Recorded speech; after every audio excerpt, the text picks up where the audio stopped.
What's up, everyone, and welcome to Season 1, Episode 22 of Director's Spotlight. This is where we go through the entire filmography of a director. And of course, Season 1 is Steven Spielberg. I'm your host, Nate, and I am joined by my co-host, Alex.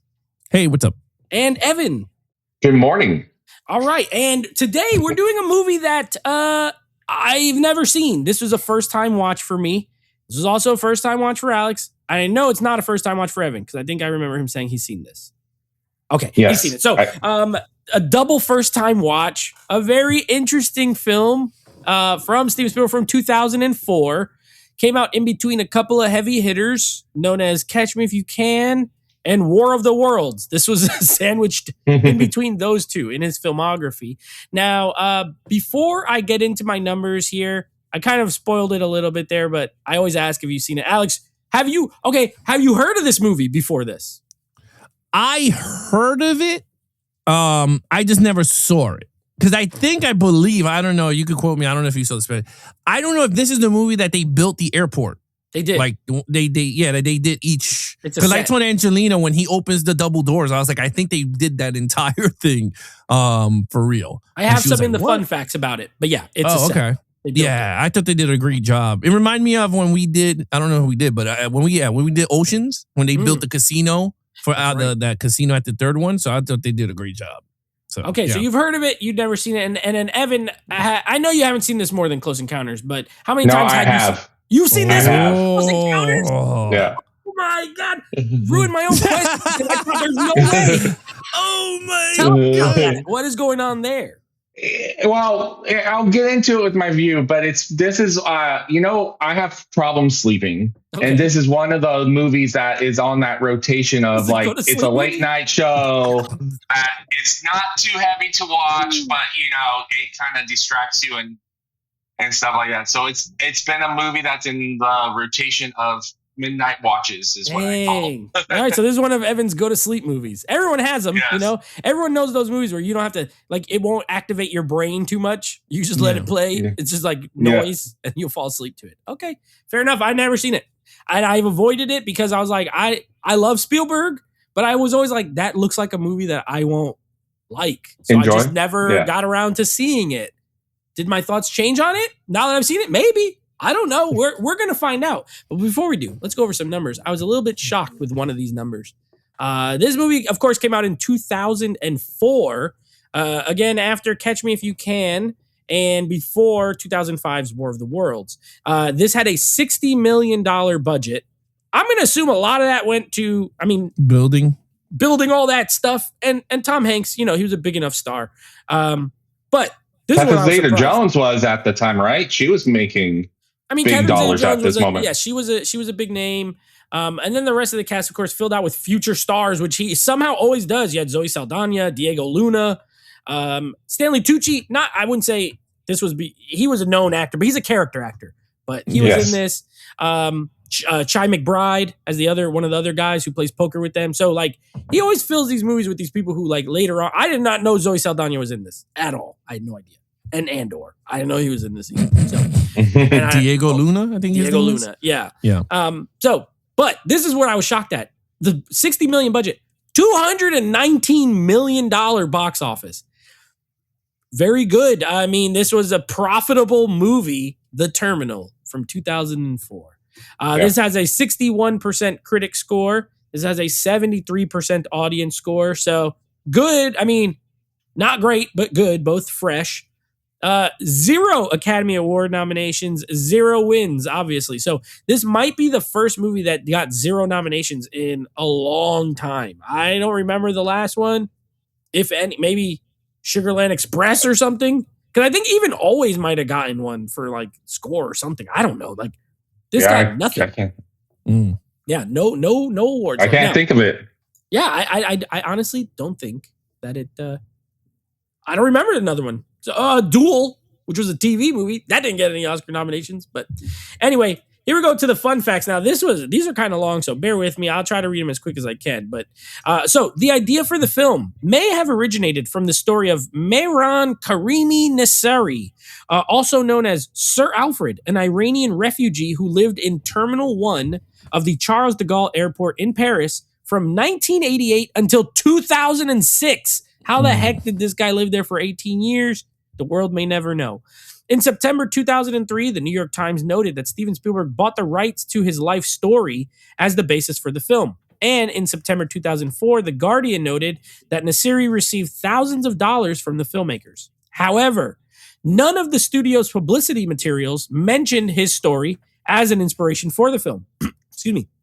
And the storyline bears no resemblance to his experience. So the 1993 French film Lost in Transit was actually based on his life. So if you want to see that story, check out that movie, Lost in Transit. This one actually not based on this guy.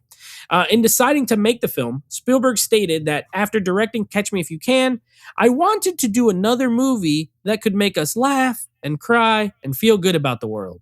This is a time when we need to smile more, and Hollywood movies are supposed to do that for people in difficult times.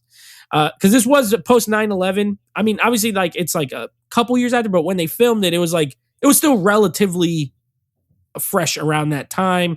So he wanted to make a feel-good movie. And this was the one he made. Spielberg traveled around the world to find an actual airport that would let him film for the length of production, but could not find one.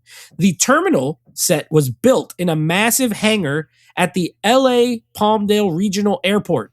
The hangar, part of the U.S. Air Force Plant 42 complex, was used to build the Rockwell International B-1B bomber.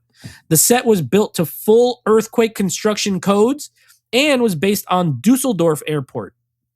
The shape of both the actual terminal and the set, viewed sideways, is a cross-section of an aircraft wing. And because of this design, the film was one of the first to use what's called a spider cam. The camera, most often used for televised sports, allowed Spielberg the ability to create sweeping shots across the set. So that's kind of cool. And I think we talked about one of his other movies where he was the first one to use like the Panavision thing and always kind of ahead, when it comes to filmmaking techniques and things like that. The exact location of Cracovia, this is the fake country that Tom Hanks' character is from, is kept intentionally vague in the film. However, in one scene, a map of Cracovia is briefly displayed on one of the airport's television screens during a news report of the ongoing conflict. Its borders are those of present-day North Macedonia, known as the former Yugoslav Republic of Macedonia. However, in another scene, Victor shows his driver's license, which is a Belarusian license issued to a woman bearing a Uzbek name. So they just kind of mixed up all these sort of Eastern European countries and made an amalgamation of it. And last but not least, John Williams, who did was the composer for this film, also actually wrote a national anthem for Cracovia, which I don't know if they use it. If they do, I don't know what song it is. But he made a whole entire national anthem for this fake country that doesn't exist. I thought that was kind of funny. Anyway, that being said, that's all I could find. I mean, I know they were kind of long, but also that was pretty much everything I could find on this movie. I want to talk about it because, again, I've never seen it, and I want to get your guys' thoughts. Evan's Go to Sleep movie, Alex, never seen it movie. Yeah. Alex, I'm going to let you go first. What did you think of The Terminal? I hated it. It's a waste of film. And I'm not even joking. Like, there was some lovable parts, some funny parts, but I hated Tom Hanks's Russian accent or whatever stupid accent that was. He sounded horrible. I was like, remember when we watched Widowmaker? When it was Harrison Ford trying to be Russian and it was like even horrible. Yes. Oh, that was yes. Yeah. I wasn't part of that, but I know what you're talking about. Yes. That's Tom Hanks in this movie. Like, I was like, even my wife was like, what the hell is that? I was like, he's supposed to be from this other country. I was like, they couldn't hire someone from that could talk Russian to at least make it believable. Whatever, it's Tom Hanks. So I didn't like it.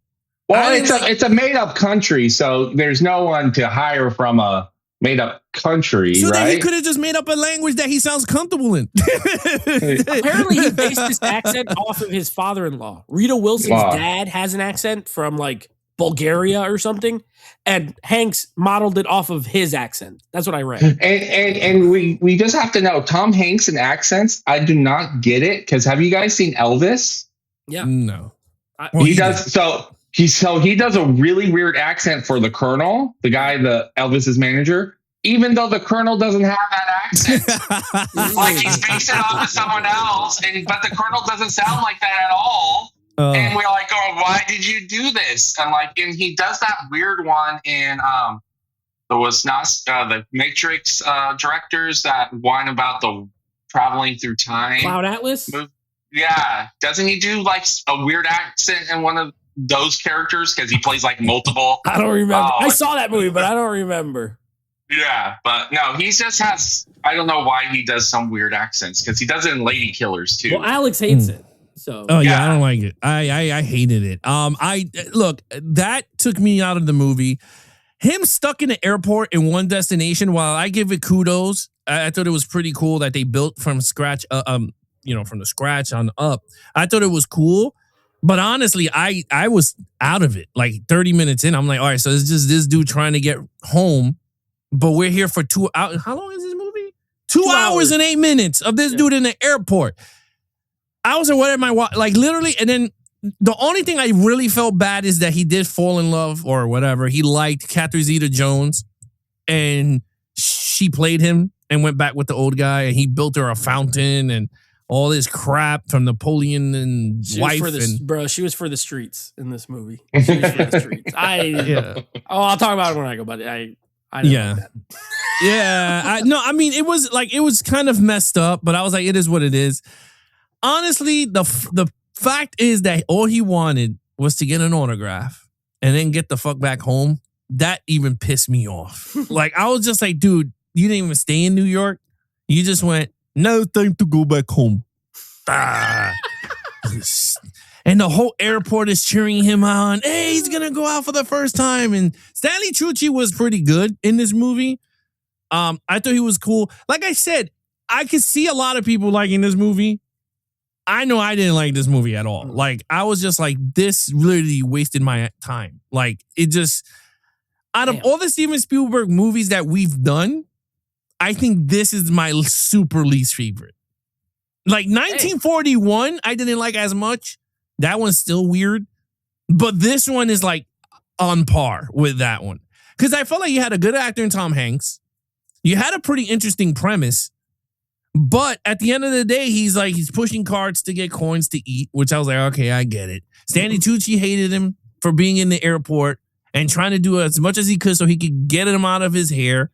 And he's been there. Oh, and then they're not even giving us a timeline. I don't even know how long he was in there for. 9 months. I know it's 9 months. But still, like, they're not giving you like 3 months later. No, yeah. 4 months later. So I'm just like, oh my God, I'm an hour in. How, like, this has been a day? A week? 2 weeks? So we don't have a timeline. What's going on until the 9th month, when everything starts to unfold, and then he goes, which I thought it was going to end with the dude dead.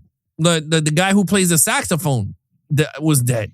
Because I was like, damn, how the hell do you know if that jazz player is still playing?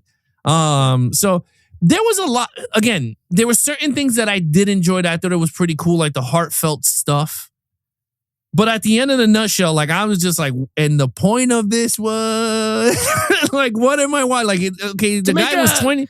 The point was to make a feel-good, happy movie that you could smile. I didn't feel good. I didn't smile. I didn't feel good. No, I didn't. I was more angry. But look, I'm not. We don't do our ratings towards the end. Yeah. But I will just say this: it's tied with another movie. Wow. Okay. And this is below E.T. Spoiler. But yeah, so I think. Did your wife watch it with you, or did you watch it by yourself? No, she saw it with me. She liked the. Actually, she read the actual guy, the article of the actual person, and she said that was more interesting because she said that the movie made it more elaborate and everything. Because he was there for 23 years and died in the airport with a heart attack. I think, because I think Steven Spielberg just bought the rights to the guy's thing, so no one else can make a movie about a guy living in an airport, because all he does is go, guys trapped in the airport. That's all he takes from that guy's life story. Yeah. So it's not even that comparison. I feel like you could have did so much more. Personally, I think you could have did a more interesting story with the character within that, especially with the barrier of his language and Americans. Like, I thought they were going in the right path, but then it just goes off into like he learned, which I thought that was pretty cool. The dude was living in Gate 67 the whole time, and no one else knew he was in 67 at all. So, like, to me, it was just certain things that I'm like, in real life, that shit would never happen. He's building construction. He gets a job and gets paid under the table. Yeah. So to me, I'm like, I don't know how realistic that stuff is, but so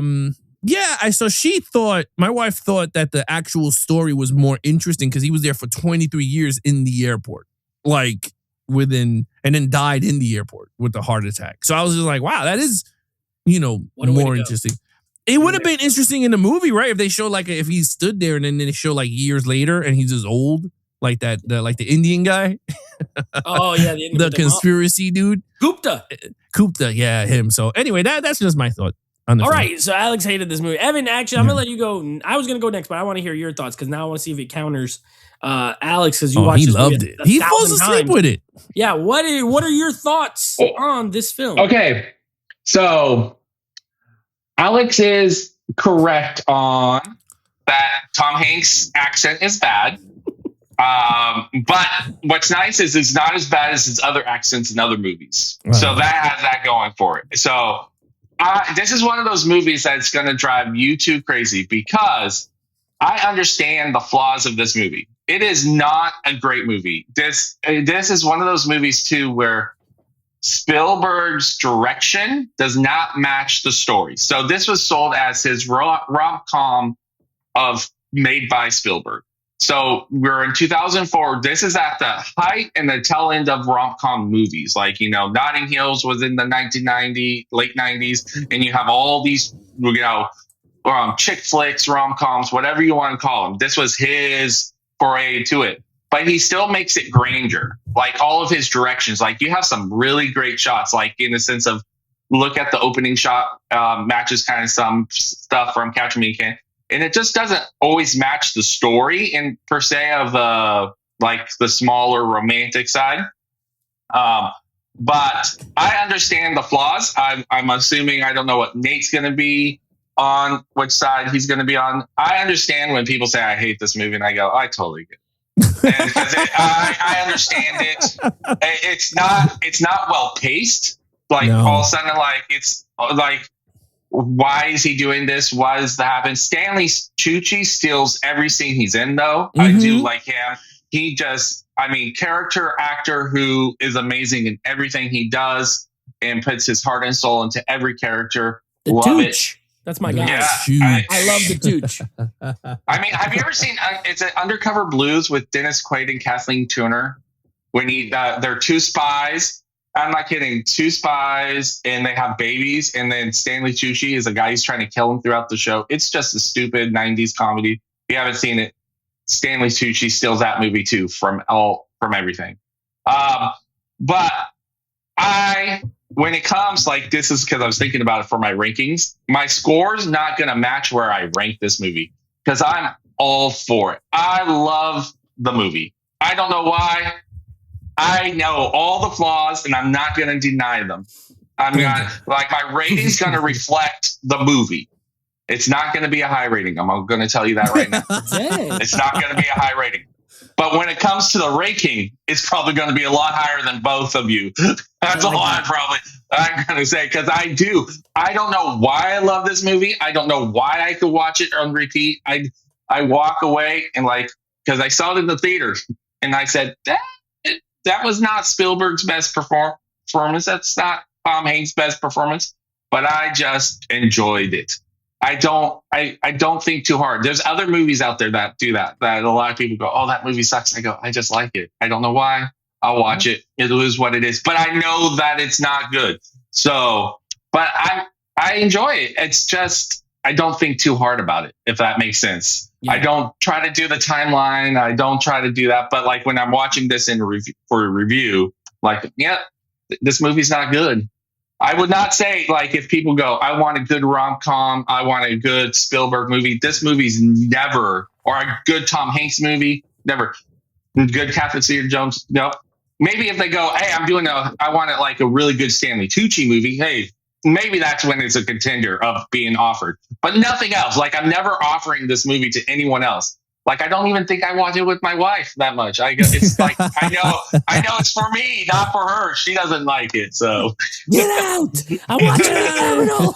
Sleep on the couch. No. If she wants to watch it, but it's not like, like if I'm going, hey, let's watch Notting Hill, she's gonna go, I want to watch that, or Devil Wears Prada, I want to watch that. This is a horrible rom-com because Catherine Zeta-Jones she's for the streets. She's hot. Yeah, that's why I'm saying I think for a lot of people at the time were upset because it's not a rom-com. I would never call this movie a rom-com, but it was advertised as that. I remember this was Spielberg's first foray into a rom-com story, and it's like when you go and watch it, go, no, it's not. It's not romantically. It could have been. That character wasn't horrible, but yeah. I mean, she's like unredeemable. Yeah. Like anytime we watch Castle of Thieves and Jones, you go, oh, okay, and then they just destroy her. It's like going way to not have a redeemable character. I'm trying to figure out if there's any other movie of a person who you're supposed to like in a Spielberg movie and become unredeemable. Because if you watch Catch Me If You Can, Leonardo DiCaprio's character could have come off as a terrible human. I mean, he's just doing selfish things and stuff, and like how he treats some women and then moving on. Like he writes them in that character is written better in per se of like you get to root for them. Cassidy Jones is like going, you're just an awful human, So I agree. So I'm not going to disagree with what Alex has said. There's nothing to defend about the movie, but I'm not also going to deny how much I do love the movie. If that makes sense. Okay. I would say this though, Zoe Saldana, Steven Spielberg saw the future because she was a Star Trek she was a Trekkie in this geek. Movie. Yeah, and then she did the symbol. Yeah. I went, oh my God, she's a horror. Well, we also forget that Zoe Saldana was a character actress for a long time. She just happened to land 2 huge roles and franchises that made it. So like she Avatar, 3, I think 3. Yeah, she's a horror. She's Gamora, and she's the girl from Avatar. She's the only actress that all her movies and Bedora. Horror, Bedora, and Fedora. That was her name in this, Fedora. Yeah, but what I'm saying is, even her, like, if that's, I mean, she fits Spielberg's finding character actors who are really good at this. Because, I mean, because if you looked at her in Guardians, she was in an ensemble. Avatar, she was not pushed as the lead as much. It was and stuff like that. But so happens she's just really good, and she steals these movies from the cast because she's really good as an actress. So. Yeah, she's a great supporting actress because she's surrounded. Like she's great. Like Star Trek, I think she's amazing with that cast. She's great with the Guardians. Yep. I'm not crazy. I'm not a big Avatar fan, but I remember she was really good when I saw the movie. Avatar anyway. Yeah, basically a voice performance. Yeah. So and then me and Nate reviewed Colombiana, and I thought she was really good in that movie as the lead. So she got Losers? some hidden. Remember, she was in the Losers. Oh, she was good in the Losers. Yeah, so she's very good in a supporting role, and even she could hold her own in a starring role because she was in Pirates too in the Caribbean. She was in part 3 in 2003. Yeah, before she was famous. One of those. That's why she's a character actor that has some major roles. I mean, Samuel Jackson is another person in that ended up having 10 Star Wars, but also could do the side character acting and dabble in the two. And so he pulls it off well. And that's why I think Spielberg, that's what they look for, is like, hey, this small role is small, but can you put your heart and soul into it? And that's what I think he goes for. And I think it pays off for in movies because no one's wasting their like a small character. Yeah. I do you not laugh when the guy's juggling during the dinner scene? Oh, I thought that was funny when he does the plates. Yeah, I mean, you have to smile at that guy because he doesn't say anything and he doesn't look happy at all. He's like, look at me do all this stuff. The fact that guy can actually juggle is what made me laugh. He was good at it with the plates. Yeah, he's like, Yeah, he drops it was funny. And then the one that he chases her when she leaves, and then you see him spinning it on and he continues doing it. I thought that was like hilarious. I mean, that scene to me was the scene that I was like, I kind of felt bad for him because my wife was like, oh, she's going with the other guy. And I was just like, how the hell did you know that? She was like, I know women's intuitions. She was like, I already knew. So I was like, oh, damn. But yeah, I mean, Nate, I want to see where you go on this because you never seen this movie. Are you going to go towards me or towards the guy on the other side? So to recap, Alex hated this movie, and Evan sounds like he hates it but likes it. Says it's bad, but he likes it. All right, I will tell you this: if I would have saw this in 2004 when it came out, I would have hated it. I was 17 years old. There's no way. I would not have liked this movie. But I'll tell you what. Let me tell you something. Watching it now. In my late 30s, I liked it. I liked it, man. I don't know what happened, but I liked this movie. Now, I'm going to tell you one thing. I disagree with both of you on a lot of stuff, but I see where you're coming from. I just didn't have the same feeling.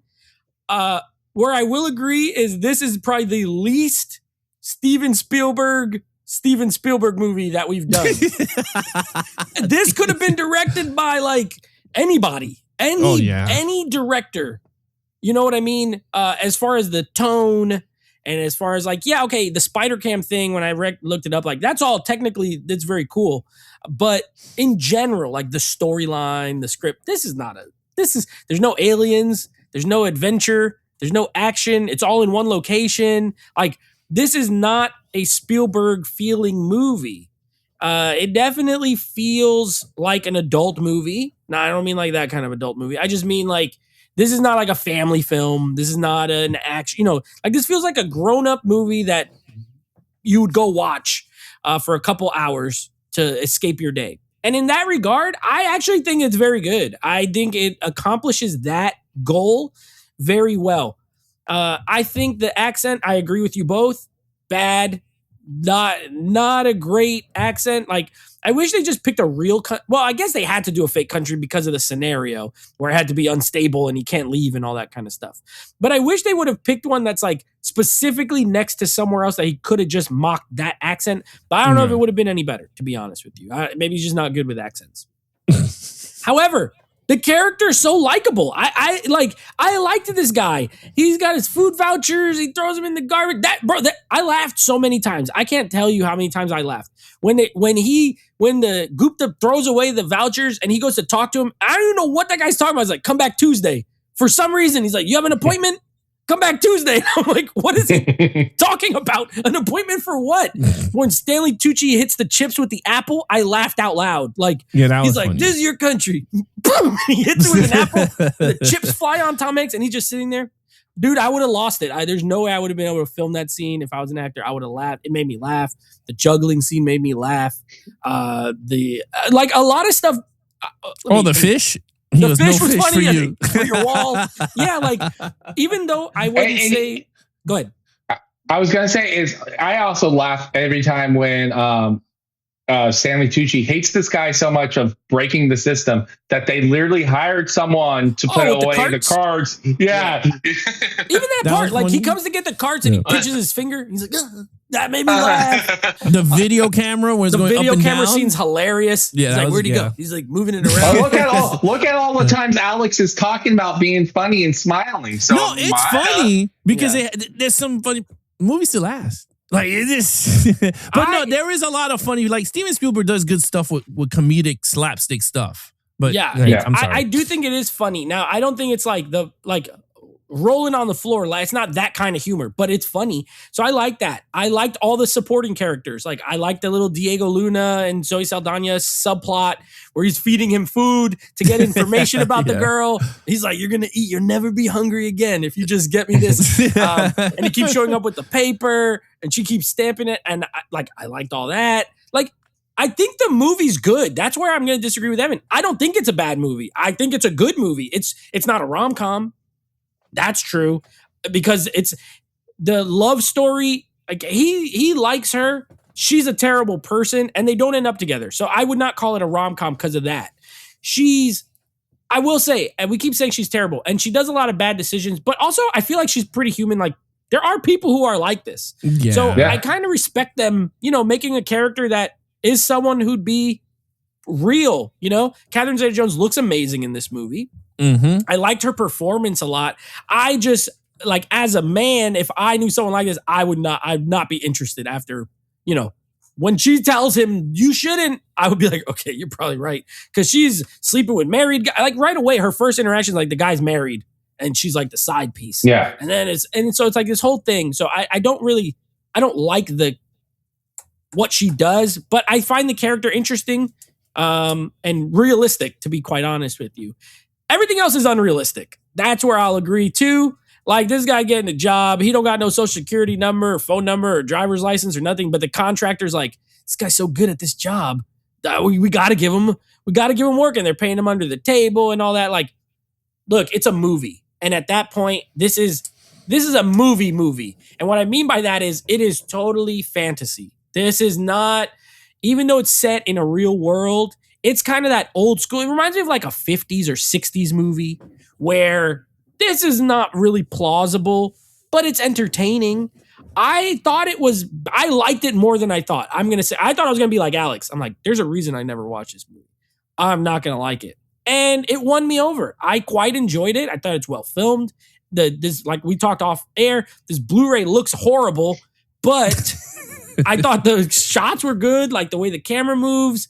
I've been to JFK. This looks nothing like JFK, but finding out they based it off another airport kind of makes sense. The scenes where he's eating crackers with mustard and ketchup, like, that's so gross, but it made me laugh because that one time he goes to eat it and they knock it out of his hands and he starts mopping and the guy gets mad. He's like, give me my mop. He like runs him off with the mop. When the people keep slipping on the wet floor, like, dude, this movie's kind of funny. So I liked it. Now, do I think it is a great Spielberg movie? No. But if you take that out, is it a good movie? I say yes. I think it is a good movie. I liked it. I didn't love it, but I liked it. I was not mad at my 2 hours. By the end of it, I was into it. I was like, oh, shoot. Is he going to get the signature? Is this guy alive? I agree with you, Alex. I was like, he might be dead. These guys all look, that picture's old. Matt old. And he's alive. Stanley Tucci essentially is a villain. Like, this movie has a villain for some reason, So yeah, I like it.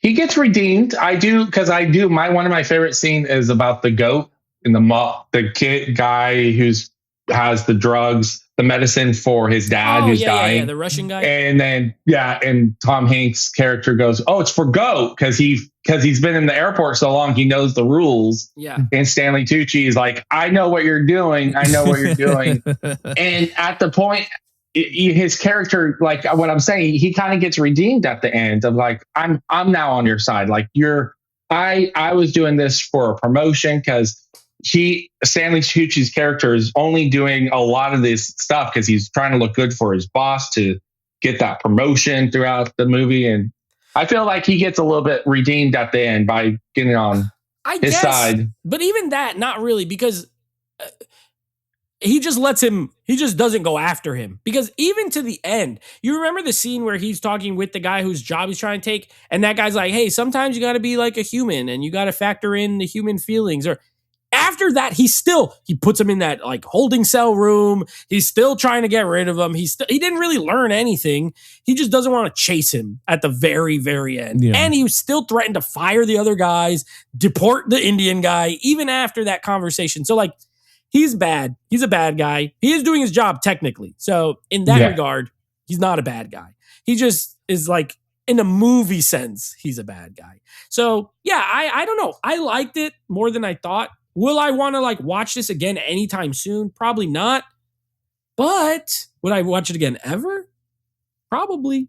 I didn't think it was that bad. Nah, it's not going to rank like, we're not talking a Spielberg classic, but it's ahead of a lot of movies. Not a lot. It's ahead of a few movies for me. So, I mean, as far as the ranking, like Evan might have it up here. Alex going to have it down here. I'm somewhere in between you guys. Watch, this movie is going to make it into the top 10 because of our rankings. That's crazy. You know what's crazy? I know this might sound number one. This might sound very weird. This might sound very weird to say. Okay. I think Tom Hanks was miscasted in this movie. I agree. I agree with that. I think this movie would have worked for me if it was played by Robert Williams. I think Robert Williams would have been the perfect, because he can do weird accents good. Yes. Too. And he's a comedian, but he knows how to tug the line between serious and funny. So, dude, if this was Robin Williams, I would be a 9 out of 10. It would have been a 10 out of 10. I would have like, honestly, take it. Now that you're saying that, he would have been great. Because that's who I was thinking of. The minute the movie started and he was doing he was like, oh, let me get your passport. And he's like, oh. He just keeps saying, yes. Yeah. And I kept thinking, damn, Robert Williams would have killed this scene like right here. And he's very lovable on screen. Like even when he does like those weird accents, Robin. So honestly, to me, I think I would have enjoyed it. I'm not a big Tom Hanks fan. I keep saying, I know you guys like him. I'm not. This is I don't love him. I like him. I don't love him. Yeah, I liked him better. I think we got 2 more. Yeah, we got a couple more Tom Hanks movies down the line. But I say this is my least favorite of him in the role. Fair. I did like him in Catch Me If You Can. I think he was funnier in that movie. Yeah, than he's he still is in here. The Post and Bridge of Spies, which we haven't done yet. But as far as Spielberg movies, I think he was fine because he's like kind of the everyman guy, but very American. I don't. That's why I'm gonna kind of agree with you. I think Robin Williams would have been better. Might have been a little bigger, but it would have been better. Him or Jim Carrey would have been funny. Like if you make it into a funny comedy of a guy stranded in an airport, I think Jim Carrey would have knocked it out the park because he's another actor that could change voices and lovable when he's. I think Robin Williams is better because he won the Oscar for those type of roles. Yeah, he could be a little more. He's more grounded. Yeah, he's more grounded. So to me, I'm sorry, Evan. That's what I was just gonna say it's hard for audience for Tom Hanks too when he does accents because we're so used to like a whole generation from 1995 heard Tom Hanks just a little bit more high strung, but as Woody, I mean, we know his voice so well. Because even when like Robin Williams in Aladdin, that's not Robin Williams. Right. You know what I mean? But like Tom Hanks, like he's like you say that he's that everybody movie. You know him so well, so when he does an accent, you never accept it. If that makes sense. Yeah. Where like as Robin Williams, you're like, I'm used to him doing characters. I'm used to Jim Carrey doing some characters or other people doing characters. Eddie Murphy. Yeah, like Eddie Murphy wouldn't have been good for this movie, but he would have been characters. Good. He would have been good also in this movie if it was a kind of semi-fun. I think he would have been funny. I think he'd have to be from not this country. Zamunda. Black people there. Zamunda. They would have been coming to America to the terminal. That's right. He's stuck in the terminal. And I can see him playing like one of the guys that are in the back room playing poker. You know what I mean? Like he makes the prosthetic makeup and he's the other guy. I think the only problem with some of those guys is that changes the whole tone of the movie. I think Robin Williams. No, I think Robin Williams is the best. I think if you pluck him and just drop him in the same tone, it works. Some of the other ones, it leans a little more like zany. And I like those guys. They make funny movies. But more pure comedy, whereas this is more like dramedy almost. Like there's some, more dramatic scenes and things like that. That I don't know if they all would have played it as well, but Robin Williams would have been great. So, I liked it. Yeah, I thought the movie was good. I do. I think it's a good movie. I don't think it's an amazing film, but I think it is good. But for our comparison, would you agree that you're not recommending this as a Spielberg movie or a Tom Hanks movie? Like if someone says, give me your top Spielberg movies, you're not going to say The Terminal. No, it's not even in the. No, this is not one of Spielberg's best movies. This is not one of Tom Hanks' best movies. But is it a good movie? Yeah. Yeah, I think that's why so many people, like, when you're looking at comparison of it, like, I put this in other movies, like the movie Yesterday. I don't know if you've seen that one. I like that movie. I love that movie. It's a great movie, but it's like, I understand when someone comes in and says, I can't stand the plot line of the story. I get it. I understand it. It's not, but I love it. You know what I mean? So I would say this is similar to like, just as far as a comp. I know maybe you've seen it, Evan. I know Alex has seen it, but like, think of like Christopher Nolan's movie Insomnia with Al Pacino and. Is that movie good? Yeah, it's really good. But would you say this is a Christopher Nolan movie? No, not really. So it gets lost. It gets lost in the conversation. Like I think, I think The Terminal is looked down upon because of Spielberg's involvement and Tom Hanks' involvement, not because about the movie itself, if that makes sense. So yes, it's hard because, like I said, I love this movie. I do. But when we're comparing it as a Spielberg, as we're doing this, is it as good as other movies? No. Look at where it's set, right? You have Saving Private Ryan, AI, Minority Report, and Catch Me If You Can before it. Yeah. And then after it, you have War of the Worlds, Munich, and another Indiana Jones film. And then you have this in between all these sci-fi, adventure, historical, big Oscar-nominated, huge movies. And you got this little... have duds. Yeah. You gotta have a dud. Yeah, you got this little kind of, dramedy movie about a guy in an airport. My wife said it the best. She goes, this is not the strongest films in either category thing. Yeah. She said this reminded her, she goes, all they needed to do is set place in Christmas and it would have been a Hallmark movie with Tom Hanks. With higher production quality. Yeah, with higher weight. Yeah. She's like, she goes, that's what it reminded me of. It reminded me of a Hallmark movie. Yeah, this movie is syrup. That's how I would describe it. It's syrup. It's sweet. It's harmless. Fall asleep movie. You're not thinking too hard. Yeah, there's nothing in this that's going to make you think. It's a syrupy movie. But again, that's why it has that tone to me of like a 50s or 60s. Like Jimmy Stewart would have made this movie back in the day if the same kind of movie. So I do think it's good. I enjoyed it. I don't regret my time. But anyway, let's get to the scores because that's where I want to hear what the heck, Alex. What did you give this? A 2 out of 10 is my guess. I don't know. No, it's not a 2 out of a 10. Okay, it's a 1. The more we kept talking about it, I was like, you know what? I'm gonna give it. I gave it a little higher score. I gave it a 4 out of a 10. Okay, I matched it with Always. Reasonable. I think. I think. While you guys swayed me on certain things. It is kind of lovable, and there was more funnier parts in the film. But at the end of the day, I just felt like for a 2-hour movie, it could have been cut to a 1:45, and I would have been like, you know what? And it's not your cup of tea genre-wise either. Yeah, dude is stuck in the elevator. Elevator in a terminal. So it would be a cool horror movie, though. Think about that. Yeah, this is a great location for a lot of movies. Yeah, you do zombies around the airport, and you're stuck in there. Oh, that would be an awesome movie. But anyway, 4 out of a 10. 4 out of a 10. Evan, what do you give it? I ended up as a Spielberg movie I ended up giving it as a 6. I matched it with Sugarland Express. Dang. Well, I'm the high man. I gave it a 7 out of 10. I thought it was good. Okay. Wow. Well, it's not that bad, though. Yeah. I thought you were going to give it an 8. No, 7 out of 10. It does rank, I'll say, without spoiling where or what's under it. I got 6 movies. I got 6 movies below it. So what's on the same 7? What's it with? In that ballpark? I gave The Lost World, Jurassic Park, a 7 out of 10. I can see that with you. Yeah. And that's it. I have 2 7s, and it's just those 2. Because I know 1941 is your low. Is your low one. 3 out of 10. Yeah, I know that was your low one. Yeah, that's my lowest. Empire of the Sun. That's I gave my it 5. So. Wow, so you like Terminal better than Empire of the Sun? I would watch this before I watch Empire of the Sun again. Absolutely. Okay. Absolutely. See, I would too, but I do think Empire of the Sun in this, that's where my rating is because this is a Spielberg is there. But that's where I'm literally going to have so much. My rankings are going to be. That's where I'm going to redeem some of these ratings because I'm just saying.